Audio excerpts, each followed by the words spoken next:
Welcome back to Heroes Next Door. Today we are in Lebanon County. We are at Lebanon City, station number 1. We are doing a station cribs on a cold February day. They allowed us to come in and open their doors and take a look.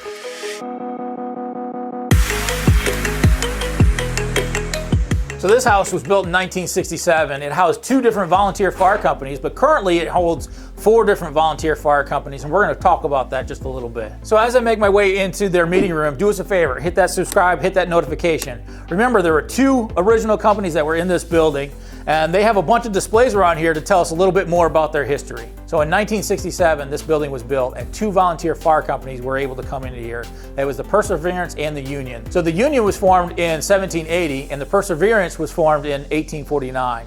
They were the first 2 companies. So in the 1990s, the other 2 companies joined them, and that's because their buildings were getting run down. It wasn't worth the money to go ahead and rebuild those. They decided to come here and join, so now there's 4 companies. The other 2 companies now are the Hook and Ladder. They were actually formed in 1861, and the Chemical Fire Company that was formed in 1896. So before I leave their meeting room, I just want to take a real quick second and talk about the history of Lebanon City. Lebanon City was a steel city back in the day. They had 9 different fire companies with many, many volunteers. Over the years, they climbed to the point to where they struggle. Right now, they have very little volunteers. They're still looking for more. So if you're in the area and you're thinking to volunteer, give them a call, let them know what's going on.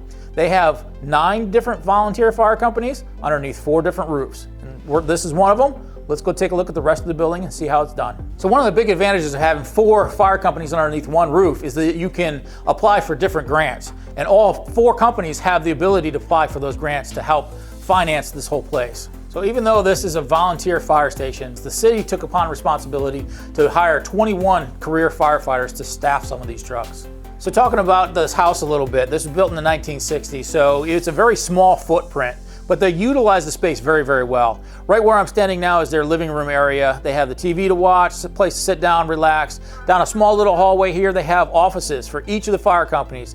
Each one is designated on the wall for their specific office. And behind me is the kitchen. It has enough space for everybody, no matter if you're on A, B, or C platoon. As I make my way deeper into the building, we're going to go into their engine bay, so pay attention to that. I'm going to pause real quick and talk about their stats. They run about 1,500 calls a year for the department. Their record year was 1,800 calls. As I'm making my way in, we're going to look to our left. They got a nice little weight room for the guys. They got a shower, locker room, and it goes right into the bunks. So making a right out of this hallway, I'm going to make my way through their shower room and their locker room and make it into their bunk room. And this is where it's a little bit unique. It's something that I've never seen before. This is a bunk room that is bunk style, as you can see here. But what's different about this room is each individual bed is actually bought by the people that work here. It's not supplied by the company. It's not supplied by the city. They actually buy their own beds and put it in here. They struggle just like every other company. They've been struggling for volunteers. They struggle for finance, but these guys have figured out a way to make themselves feel more like at home when they're here at work. As we make our way out of their bunk room, it's very convenient to get to their engine bay. It's a bay that holds actually 6 trucks. So let's take a look at these. So the first unit we run into is their 2018 Dodge. It's set up as a utility truck for additional personnel on scene, additional tools. It also has the ability to pull their foam trailer. So besides the utility that's owned by the city, remember there's 4 different fire companies here. So the Union Fire Company has an engine here. This is a 2002 KME engine. The Perseverance Fire Company has a 2015 E1 engine. So the Hook and Ladder Company has a 2000 American LaFrance truck. So on this side of the engine bay, not only do you have the 2018 Dodge, but normally you have a 2005 International Rescue. So in the final bay, we have a 2014 Freightliner Sprinter. That's their fire police vehicle. So making my way to the back of the engine bay, we're going to pass the utility trailer here, which is where they store their foam. And they have a very unique trailer here. This is their fan trailer. It's used to pressurize buildings to get rid of a lot of the smoke conditions. They have one here for their company, but it is used for mutual aid. Very cool piece of equipment to have. When you have those buildings, they get filled with smoke.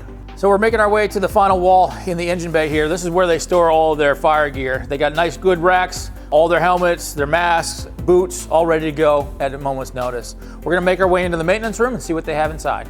So as these companies are being fiscally responsible, they try to do as much as they can in their own maintenance.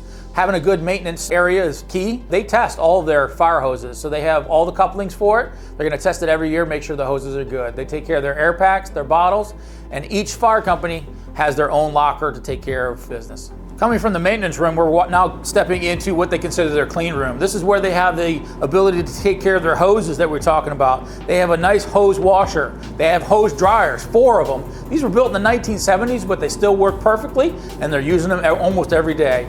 They have their gear washer. They have a washer and dryer for their personal clothes. And finally, they have a cascade system and an air compressor. So this is concluding another Station Crib episode. This is Lebanon City. This is their station number 1. Do us a favor, hit that subscribe, hit that notification, because we have 2 more to do here in Lebanon City.